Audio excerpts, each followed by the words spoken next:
Comenzamos la séptima sesión de nuestro seminario sobre fin, libertad y moral a partir de los textos de Santo Tomás en el capítulo 3 sobre el estudio del fin como lo que determina la moral. En el nombre del Padre, del Hijo y del Espíritu Santo. Amén. Sancta María, sede sapientiae, ora pro nobis. Bien, recordáis que en la sesión anterior habíamos estado viendo la cuestión primera de la prima secunde, donde Santo Tomás nos hablaba del fin y nos dice que el fin del hombre es la bienaventuranza. Lo que pasa es que, recordáis, habíamos visto justo al final del último artículo, del octavo, se decía que la bienaventuranza podíamos tomarla o bien en aquello en lo que está el fin, y en ese sentido coincidían la bienaventuranza del hombre y la del resto de las criaturas, o la manera de alcanzar ese fin, es decir, la manera de vincularnos a ese fin, de hacer nuestro ese fin. Y aquí ya había diferencias, porque el hombre y los ángeles consiguen el fin, que es Dios, conociéndole y amándole, mientras que las otras criaturas, su fin sigue siendo Dios, pero simplemente porque participan de alguna semejanza de Dios. O sea que, como veis, la adeptio beatitudinis, el modo de hacer propia ese fin que es la bienaventuranza, varía de unas criaturas a otras. Lo que vamos a hacer en estas dos sesiones, la séptima y la octava, será estudiar las cuestiones de la 2, 3 y 4, donde Santo Tomás dirá en la 2 en qué consiste ese fin último, o sea, dónde está el fin último para llegar a que ese fin último es Dios.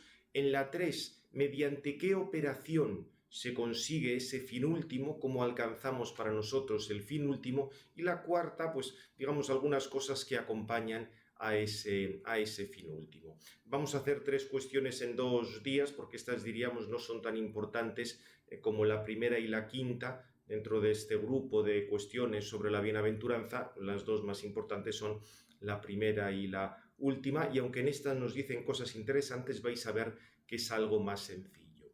Por tanto, en la cuestión segunda tendríamos en qué consiste ese fin último, dónde está ese fin último o la bienaventuranza objetiva. Y aquí Santo Tomás lo que va a ir haciendo es ir excluyendo las cosas en las que no está el fin último. Primero va a tratar si ese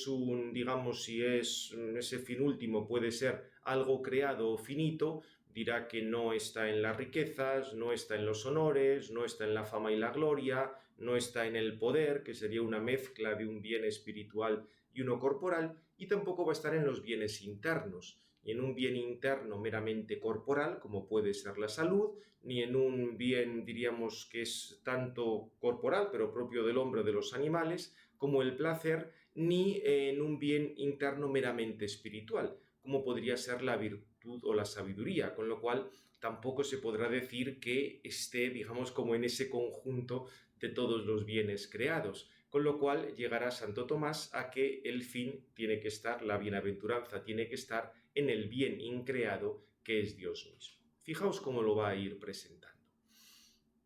Aquí, bueno, en el Sed Contra, ya os cito del artículo primero, se pregunta si el fin último está en las riquezas, y va a decir que no.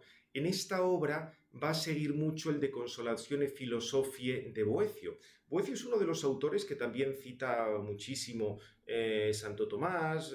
En el fondo, Boecio quiso, en su época, tratar de ver la convergencia de Platón y Aristóteles, un poco lo que llegó a hacer Santo Tomás con el tema de la participación, pero como le cortaron la cabeza los ostrógodos, pues no tuvo tiempo Boecio de desarrollar mucho. Lo que pasa es que en la cárcel, antes de ser ejecutado, escribió el De Consolatione Philosophiae, que algunos han dicho que es como una cosa así puramente paganizante, ¿no? Tiene un trasfondo agustiniano mucho más serio de lo que parece, pero ahí él se da cuenta de que muchas cosas que se estiman pues realmente no tienen valor, y al final hay que poner el consuelo en el mismo Dios. Bien, es un poco, o sea, por eso, como veis, como aquí Santo Tomás va a excluir los bienes creados de la bienaventuranza, es lógico que cite a Boecio, porque trataba algunas cosas parecidas en esa obra.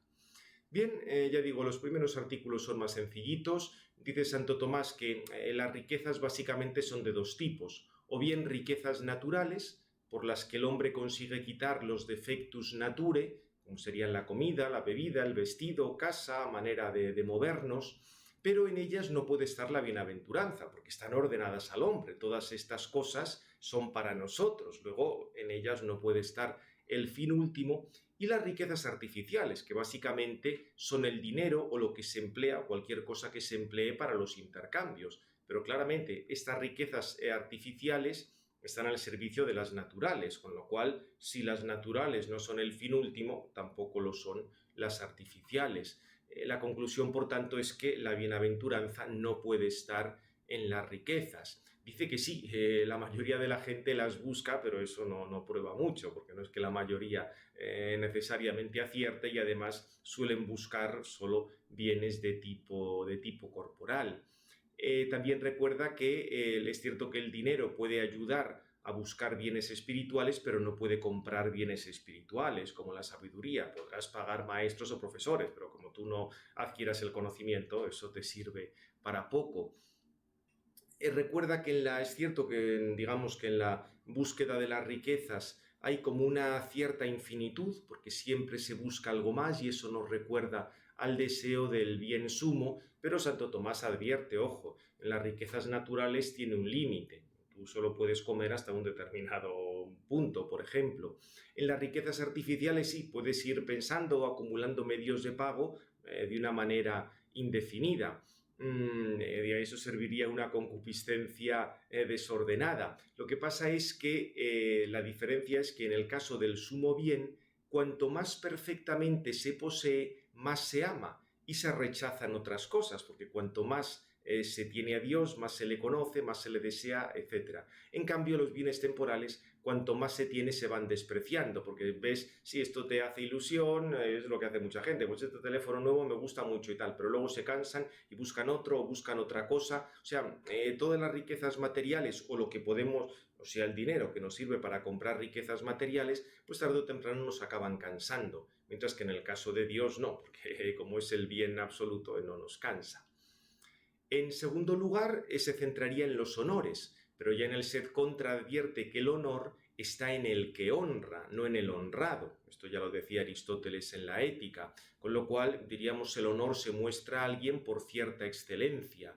Y sí, la excelencia estaría en relación con la bienaventuranza, que es el bien perfecto del hombre. Con lo cual, como mucho puedes decir que el honor es algo que sigue a la bienaventuranza. O sea, si alguien tiene unos bienes excelentes o alguien es bienaventurado, a tal persona se le da honor. Bien, pero ahí el fin último no es el honor, sino el honor más bien es indicio de que estamos reconociendo el valor que hay en una persona. Por eso la bienaventuranza no puede consistir principalmente en el honor. El honor se derivará de tener ya la bienaventuranza, pero es otra cosa distinta. Por supuesto dice que hay una relación entre honor y virtud, porque el honor es el premio de la virtud, igual que la bienaventuranza es el premio de la virtud, pero el verdadero premio de la virtud es la bienaventuranza, o sea, la virtud está ordenada a alcanzar la bienaventuranza, aunque también, por supuesto, los virtuosos van a recibir honor. El honor se debe a Dios, a las personas excelentes, pero no es que el honor les haga excelentes, sino porque son excelentes, reciben honor. Y también advierte que sí, muchos buscan el honor porque en realidad lo que están buscando es ser honrados como los que son sabios o como los que son excelentes. Y como si dijéramos, aunque yo no soy excelente, me dan el honor, como si yo fuera sabio, como si fuera excelente y me lo creo. O sea, dice Santo Tomás que esa búsqueda de honor no deja de ser un autoengaño. Y lo mismo que el honor, que es, diríamos, ese reconocimiento que nos dan otros, estaría algo muy parecido, que es la fama. Para Santo Tomás la fama, según San Ambrosio, es clara noticia cum laude, o sea, un reconocimiento preclaro con alabanza. Nos reconocen como alguien, que somos alguien muy notable, alguien excelente, y además hay alabanzas. Como veis, es muy parecido al tema del honor que hemos dicho antes. De nuevo, aquí en el Sed Contra, cita el De Consolatione Philosophiae de Boecio y alerta pues, que muchas veces la fama es falsa.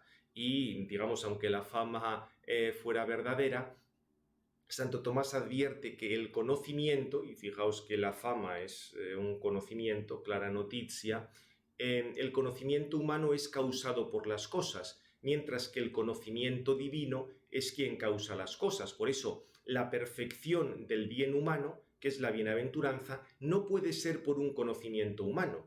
No puede ser porque alguien es famoso, por eso ya tiene bienaventuranza o ya tiene virtudes. Al revés, esa noticia, ese conocimiento dependerá de que tal persona tenga virtudes. Será a veces un conocimiento verdadero y a veces un conocimiento falso, pero siempre dependerá de una realidad previa. En cambio, el conocimiento de Dios, cuando Dios conoce, es el que causa el bien del hombre. Y de esa gloria que tenemos en Dios es de lo que depende nuestra bienaventuranza. O sea, como si dijéramos, lo importante es tener fama ante Dios. ¿Por qué? El tener fama ante otras personas, pues a ti no te pone nada. Puede ser falsa o en caso de que sea verdadera, depende de que tú realmente tengas virtudes para que otra persona sepa, tenga un conocimiento sobre ti como virtuoso, pero eso no te pone nada. En cambio, respecto a Dios, sí, si Dios nos conoce como virtuosos, quiere decir que Dios hace que nosotros seamos virtuosos.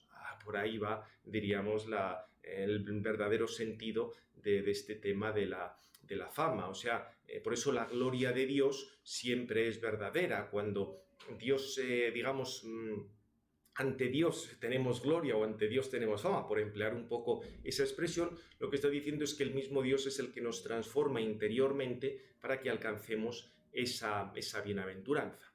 Bien, diríamos ahí, o sea, bueno, recuerda en la respuesta a las objeciones, recuerda básicamente esto, o sea que esa fama en realidad siempre depende de algo previo que tengamos nosotros, mientras que si la fama procede de Dios, es Dios el quien produce en nosotros ese bien.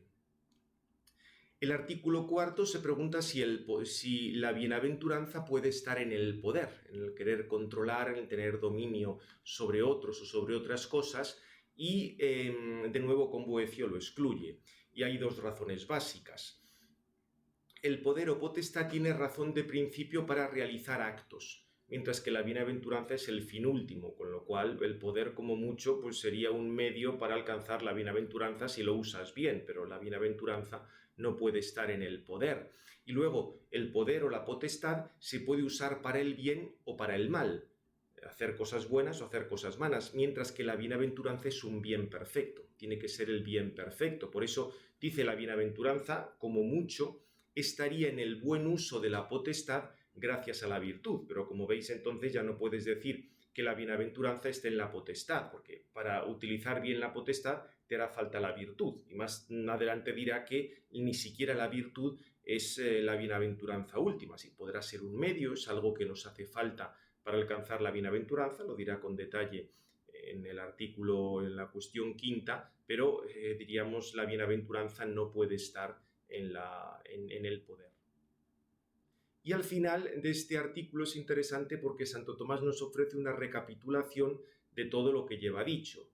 Dice, la bienaventuranza es un bien sumo que no puede conllevar nada malo, y en todas las cosas que hemos visto, bienes materiales, fama, honor, poder, se puede dar tanto en malos como en buenos.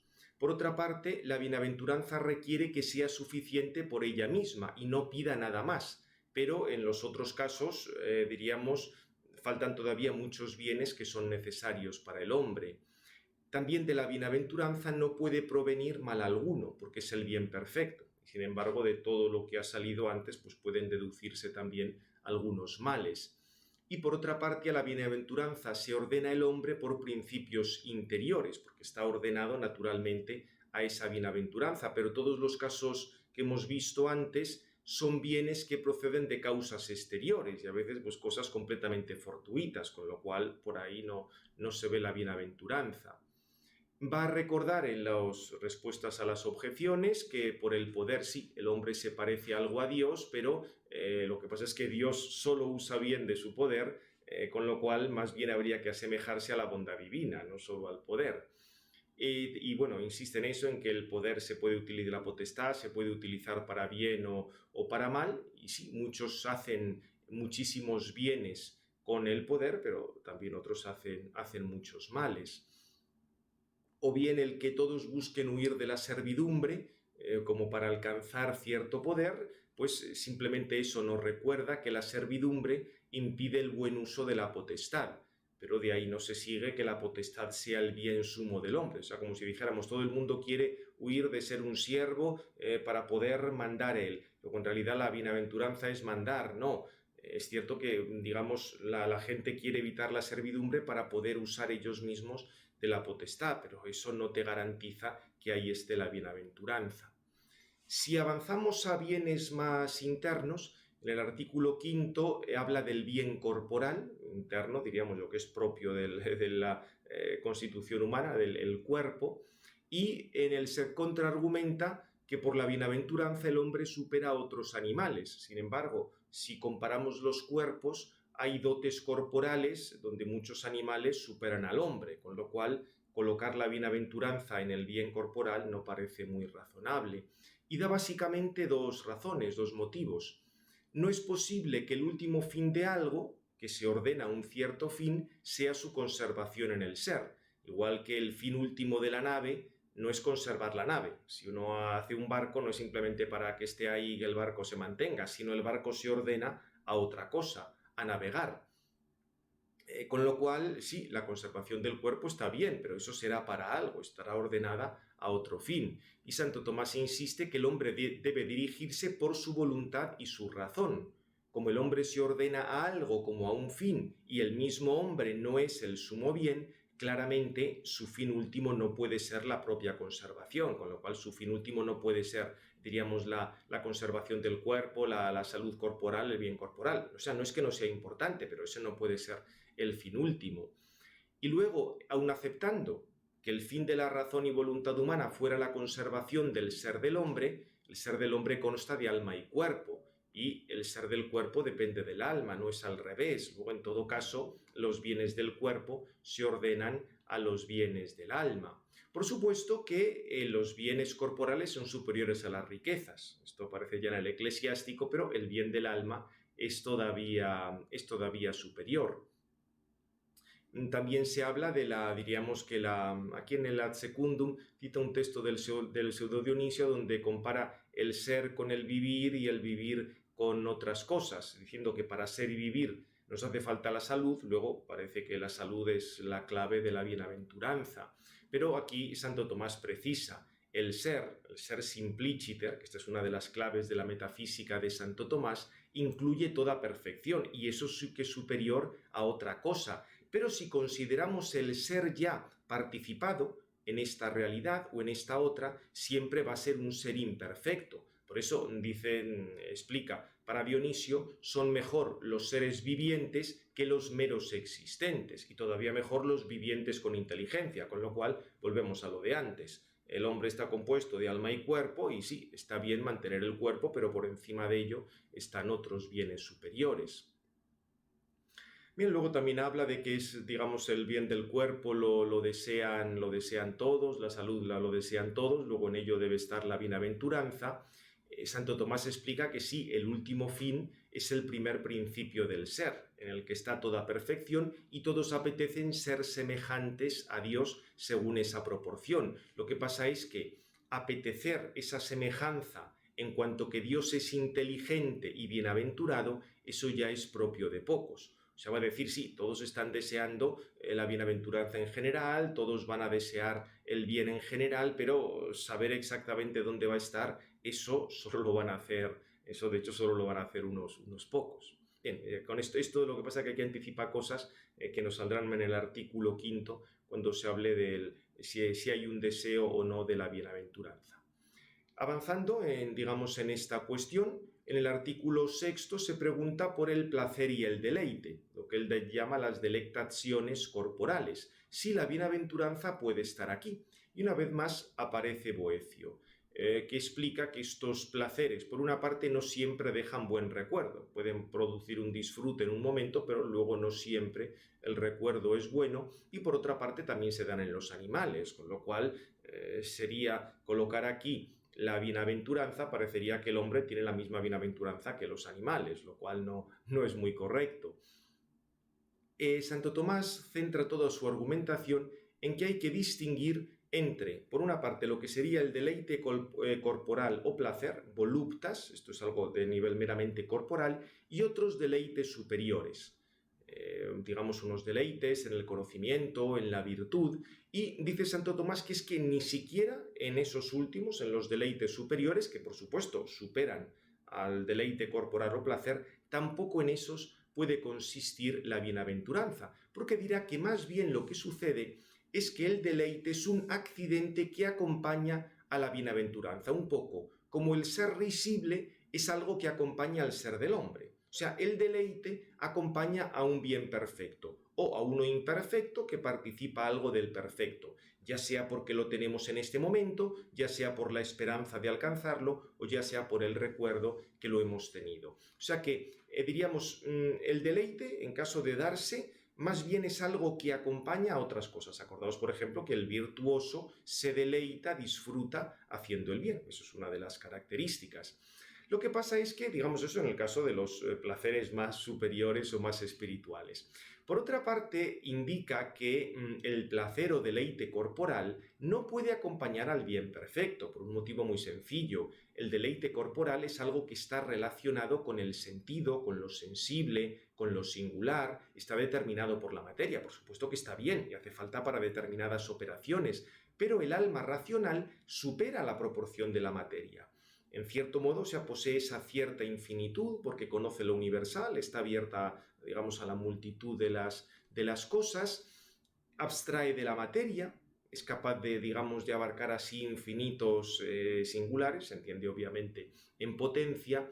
Por eso, digamos, el bien conveniente al cuerpo causa el placer por la aprehensión del sentido. Por supuesto que eso está ahí y es bueno, pero no es el bien perfecto del hombre, sino que es un bien muy pequeño en comparación con el del alma. Por eso el placer no puede ser la bienaventuranza ni per se un accidente de la bienaventuranza. Pensad que, digamos, las almas separadas del cuerpo no experimentan un placer corporal porque ahí no tienen cuerpo y sin embargo han alcanzado la bienaventuranza. Es interesante esto cuando Santo Tomás explica que ciertamente el placer es un bien del hombre, pero es un bien pequeño en comparación con otros. Es curioso porque esto ya lo había dicho San Agustín, cuando a San Agustín le atribuyen que el placer es algo malo, es negativo, es pecado. No, San Agustín dice que ciertamente el placer es un bien, pero es un bien muy inferior a otros y el peligro es perder otros bienes superiores por un bien mucho más pequeño. Es un poco la misma argumentación que aquí encontramos en Santo Tomás. Por otra parte, va a recordar en el Ad Primum que apetecemos a la vez un bien y el deleite que origina, ciertamente, porque el deleite es el aquietarse del apetito en el bien, el que el apetito disfruta en ese bien. Luego el bien y el deleite se apetecerían por sí mismos y no por otro, entendiendo el por como causa final. Ahora, si nos referimos a la causa formal o causa motiva, hay que decir entonces que el placer es apetecible por el bien. O sea, propiamente tú apeteces el bien y de ahí se va a derivar el placer.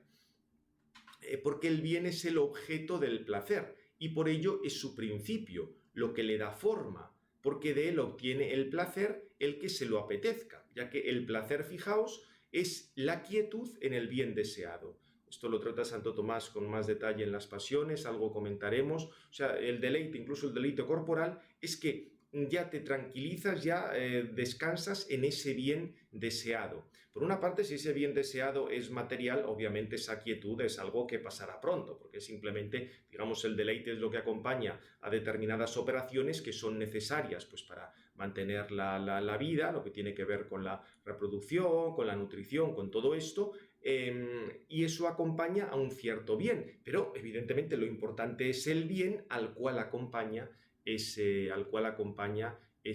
placer. Por eso el placer o el deleite siempre es consecutivo a ese bien. También, por supuesto, reconoce que el placer es un apetito muy vehemente y procede de las percepciones de los sentidos, por lo que, digamos, y como nuestro conocimiento siempre comienza por los sentidos, por esto son apetecidos por muchos los placeres corporales. O sea que sí, evidentemente el placer corporal tiene ese papel y por eso es muy vehemente, pero no quiere decir que sea el fin último ni que sea lo más importante. Y en el Ad Tertium reitera que el deleite se apetece en razón del bien y no al revés. Por eso el deleite no es el máximo bien, sino algo que sigue al bien. Fijaos que por esto diríamos, sin negar que el deleite corporal tenga un aspecto de bondad, y Santo Tomás dirá en algún momento que no hay nadie que pueda vivir sin algún tipo de deleite corporal, lógicamente, porque las operaciones del cuerpo van acompañadas de un deleite, digamos, son como ese incentivo para realizar tales operaciones, pero no podemos poner ahí el fin último, ni muchísimo menos, como a veces se oye, como si dijéramos que con un deleite corporal necesariamente acompaña uno espiritual. No, hay que, digamos, hay que ir distinguiendo bien, y aquí Santo Tomás lo precisa con gran detalle.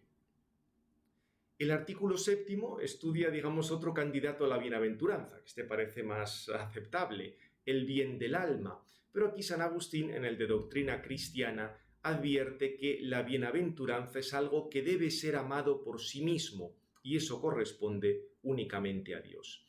Y digamos, en la explicación vuelve a tomar la diferencia básica con la que habíamos comenzado esta sesión, en la cuestión 1, artículo 8, entre el fin último como aquello que apetecemos como fin último, diríamos el fin último en sentido objetivo, y el uso o posesión del mismo.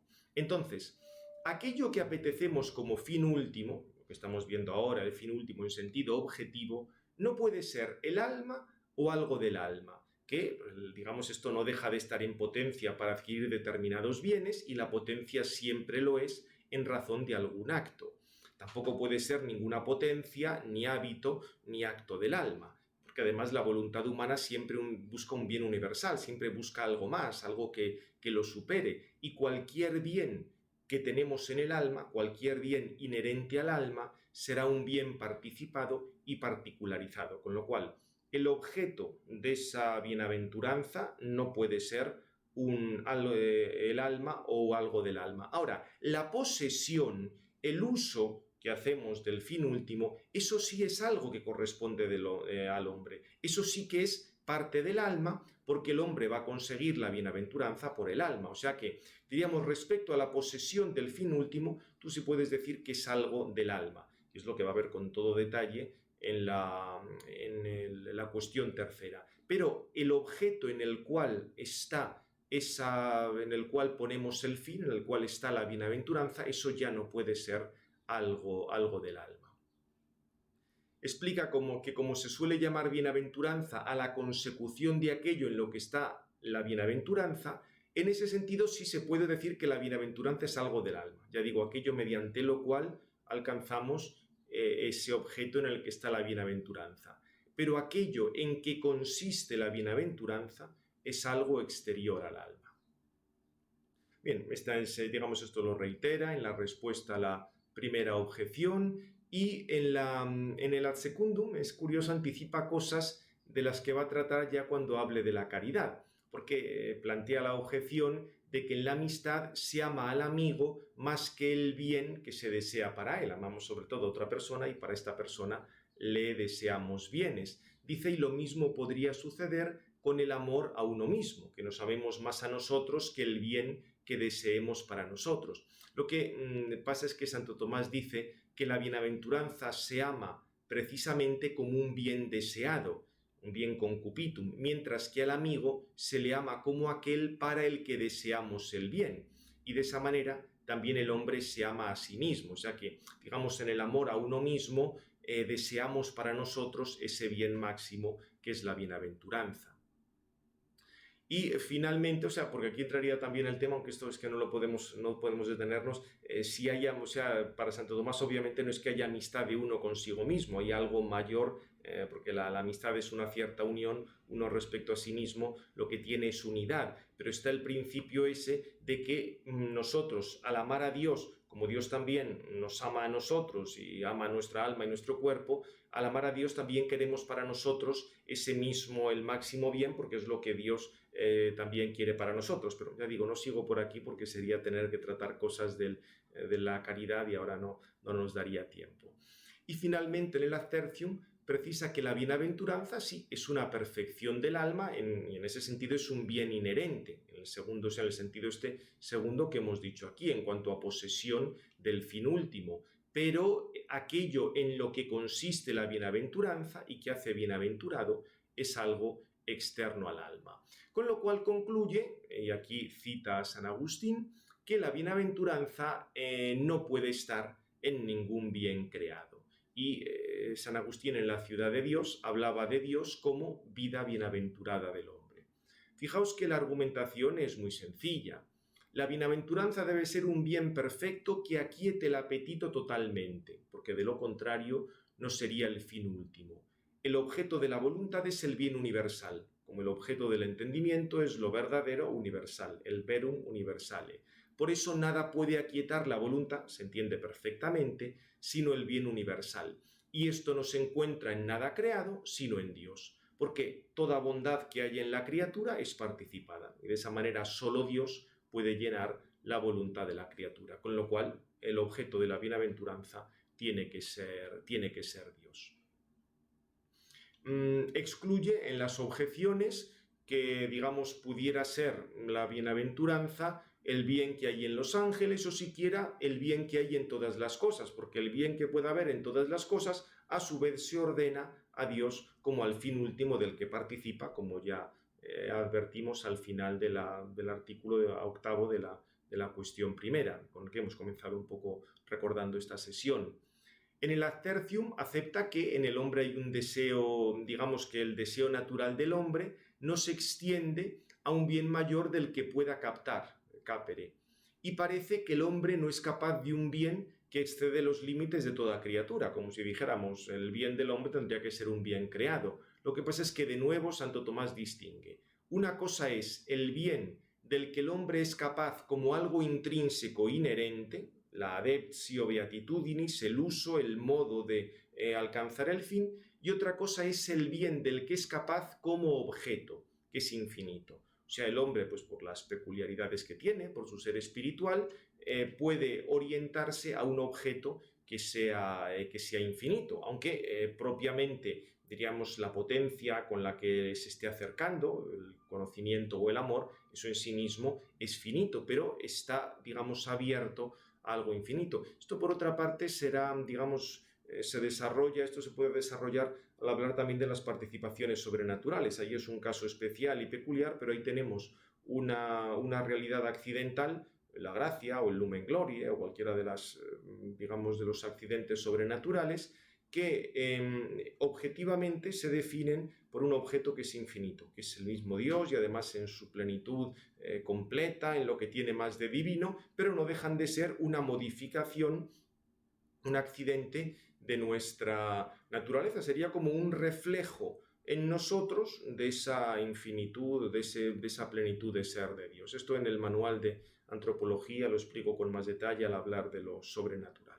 Sería, digamos, un caso de digamos, una aplicación de esto que trata aquí Santo Tomás, aunque habla de una manera general. No entra aquí si esto es una participación de la gracia o es otra cosa. Aquí simplemente habla de que el hombre es capaz objetivamente de abrirse a eso que es infinito, y por supuesto sin caer en el planteamiento típico, que esto ya nos ha salido ya, y ya lo comenté alguna vez. No es que, digamos, ya el objeto de nuestro entendimiento en cuanto tal sea un infinito en apto que precaptamos de manera temática y todas estas cosas, no. El objeto del entendimiento es que es, digamos, ese ente en general. Lo que pasa es que como cada vez podemos ir conociendo más cosas, cada vez podemos ir deseando más cosas, lo que sacia ese deseo es algo que lo tenga todo, pero no es que ya automáticamente estemos deseando a Dios o estemos deseando lo sobrenatural o cosas de ese estilo, pero esto lo trataremos más adelante.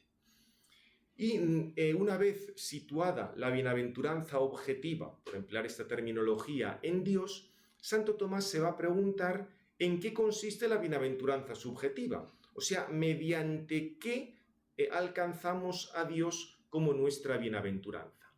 Digamos, el esquema va a ser una cosa progresiva. Primero, si es algo creado o increado, será algo creado. Suponiendo que es creado, se tratará de una operación. Suponiendo que es una operación, será del orden intelectivo. Y suponiendo que es intelectivo, va a estar más relacionado con el entendimiento que con la voluntad, con el entendimiento especulativo. Va a ser un conocimiento de Dios que supere el conocimiento que nos viene, pues a partir de las cosas creadas. No será, digamos así, la especulación de las sustancias separadas o de los ángeles, sino será contemplar la esencia divina en sí misma.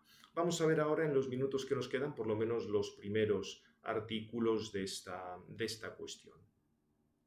En el primer artículo, a partir de una cita de San Agustín, explica que esa bienaventuranza tiene que ser algo creado y aquí repite pues un poco lo que nos ha salido antes. Si entendemos por fin aquella cosa que se quiere alcanzar, el fin último del hombre es un bien increado. Es Dios que por su infinita bondad puede saciar perfectamente la voluntad del hombre. Ahora, si se entiende el fin como la consecución o posesión o uso de la cosa deseada, entonces es algo creado. Y en ese sentido, el fin último se denomina bienaventuranza.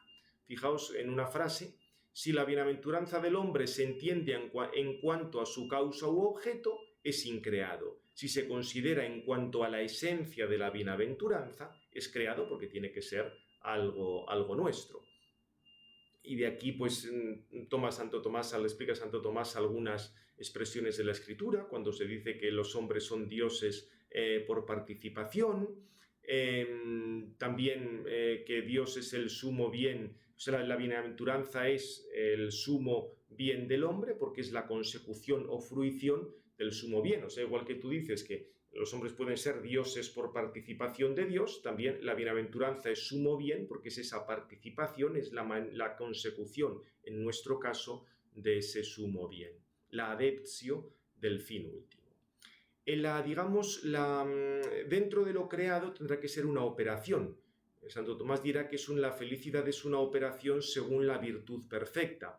Santo Tomás recuerda que cada cosa es perfecta en cuanto que está en acto, y por eso la bienaventuranza tiene que ser un acto último del hombre.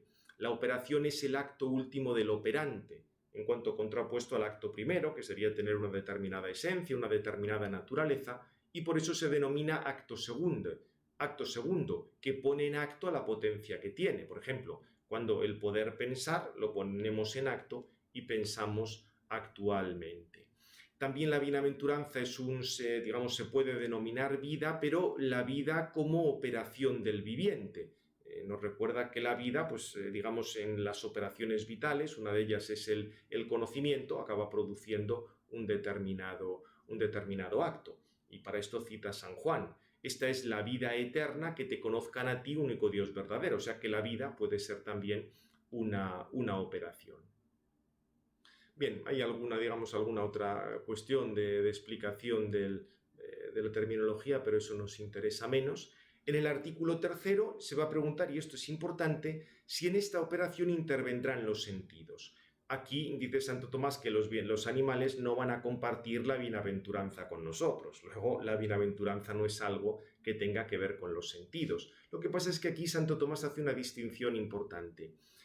Algo está relacionado con la bienaventuranza esencialmente, y en ese sentido la bienaventuranza es la unión con el bien increado, y aquí sí que no puede entrar la operación sensitiva. Igual que no puede estar en algo, hemos visto que la bienaventuranza última no podía estar en algo sensible, esencialmente en la bienaventuranza no puede intervenir la operación sensitiva. Antecedentemente sí, porque si hablamos de la bienaventuranza en este mundo, tal como la podemos alcanzar en este mundo, pues con una contemplación de Dios en este mundo, ahí hace falta los sentidos para preparar ese conocimiento. Y también, consecuentemente, la bienaventuranza perfecta después de la resurrección del cuerpo va a conllevar cierta refluencia de la bienaventuranza hacia el cuerpo y hacia los sentidos. Pero la operación por la que la mente se unirá a Dios, esa no dependerá de los sentidos. Es cierto que esa redundancia tampoco tenemos muchos datos para saber cómo era. Tenemos simplemente el testimonio del cuerpo resucitado de Cristo, pero Santo Tomás aquí nos plantea una idea general. Y luego nos va a aclarar, con esto ya terminamos, el artículo 4, que ciertamente la bienaventuranza consiste en el conocimiento de Dios, que es acto del entendimiento, esa contemplación de Dios, pero algo tiene que ver también la voluntad. Y para esto, recuerda la distinción que habíamos visto antes entre la esencia de la bienaventuranza y el deleite. El deleite es algo que acompaña per se a la bienaventuranza. Por eso, la esencia de la bienaventuranza tiene que ser un acto del entendimiento. La consecución del fin último no puede ser de la voluntad, porque la voluntad o se dirige al fin como ausente cuando lo desea, o se deleita en el fin cuando lo tiene presente y descansa en él.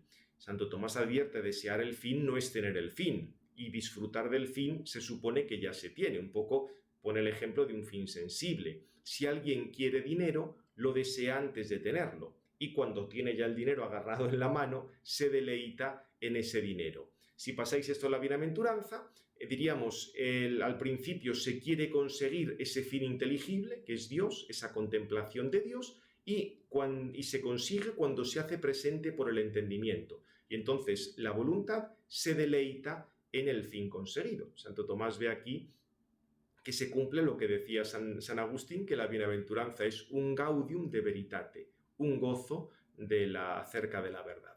Aquí trata Santo Tomás varias objeciones, porque muchos en su época hablaban de que la bienaventuranza estaba sobre todo en algo de la voluntad, pero básicamente Santo Tomás reitera las enseñanzas que hemos visto. O sea, la voluntad interviene, buscamos esa bienaventuranza, buscamos ese bien, hará falta también merecer el bien, pero la bienaventuranza en cuanto tal va a depender de esa operación del entendimiento. Bien, pues dejamos ya aquí esta explicación y el próximo día terminamos los artículos de la cuestión tercera y vemos la cuarta. Gloria al Padre, al Hijo y al Espíritu Santo, como era en el principio, ahora y siempre, por los siglos de los siglos. Amén. Del Padre, del Hijo y del Espíritu Santo.